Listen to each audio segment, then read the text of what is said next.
Hi, it's me again with Corel Draw Tips and Tricks, and tonight's video is about the lock ratio, which is this little bitty icon right there that is your lock ratio.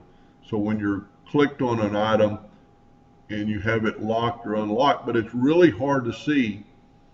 And I just started thinking about this because I started doing the videos on a laptop, and that's real small. So when this is not locked, you could make one 2 inches and the other one's going to stay at 1.71. But if you back up and you lock it and you make it 2 inches, it'll make both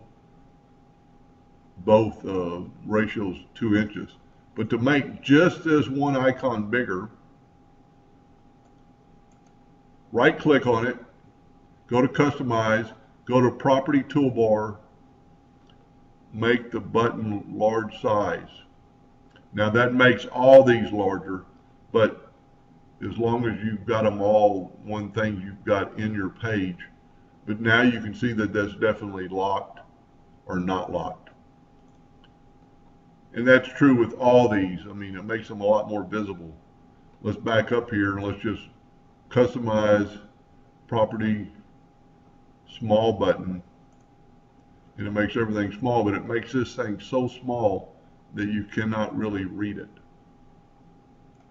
So right click,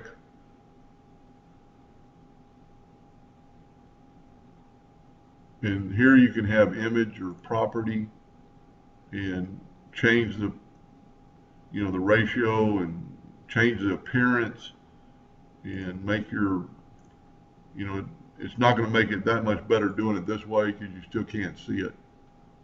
But if you do customization, toolbar item, property, large buttons. And with that said, you can always do customization, and you can have the image only, caption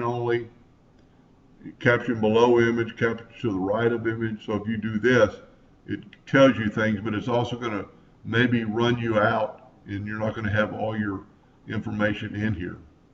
And see, it's kind of messed this up a little bit. So go back, click on it, customization, property, image only. And you can definitely now, or I can definitely now tell that that's locked and unlocked. Anyway, hope that helped a little bit, and thank you for watching.